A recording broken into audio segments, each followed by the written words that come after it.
तू अर्जुन कोई सामान्य व्यक्ति नहीं थे। वे स्वभाव से साधु थे, इसलिए वे उनके साथ साधुता से व्यवहार करना चाहते थे। हालांकि इस प्रकार की साधुता क्षत्रिय के लिए नहीं है।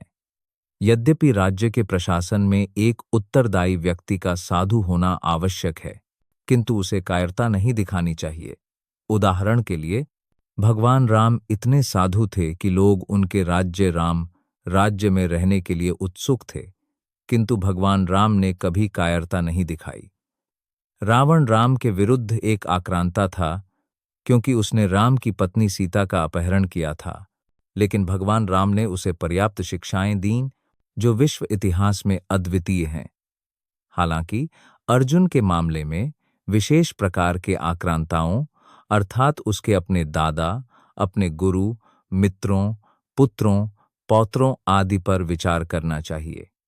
इनके कारण अर्जुन ने सोचा कि उसे सामान्य आक्रांताओं के विरुद्ध आवश्यक कठोर कदम नहीं उठाने चाहिए। इसके अतिरिक्त साधु पुरुषों को क्षमा करने की सलाह दी जाती है। साधु पुरुषों के लिए ऐसे आदेश किसी भी राजनीतिक आपातकाल से अधिक महत्वपूर्ण हैं। अर्जुन ने विचार किया कि राजनीतिक कारणों से अपने ही स्वजनों की हत्या करने के बजाय धर्म और साधु आचरण के आधार पर उन्हें क्षमा करना बेहतर होगा। इसलिए उसने केवल क्षणिक शारीरिक सुख के लिए ऐसी हत्या को लाभदायक नहीं माना। आखिरकार राज्य और उससे प्राप्त सुख स्थायी नहीं है, तो फिर क्या उसे अपने ही सगे संबंधियों की हत्या करके अपने जीवन और अनंत मोक्ष को खतरे में डालना चाहिए? इस संदर्भ में अर्जुन द्वारा कृष्ण को माधव या लक्ष्मीपति कहकर संबोधित करना भी महत्वपूर्ण है।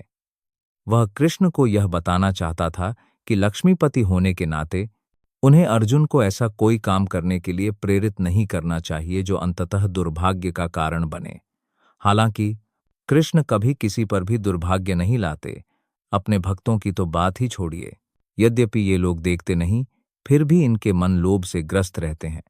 कुल का नाश करना और मित्र से विश्वासघात करना पाप है। 37 पाप से विमुख होना हम कैसे न जाने? हे जनार्दन, जो लोग कुल के नाश से होने वाले अनिष्ट को देखते हैं, आप ही लोभोपहता चेतसः के रोगी हैं। कथम ना जनेयम असंभ प्रपश्यदभीर जनार्दना यदि अपि निश्चय ही एते वे नन नहीं करते पश्यन्ति देखते हैं लोभ उपहत दबाए हुए चेतसः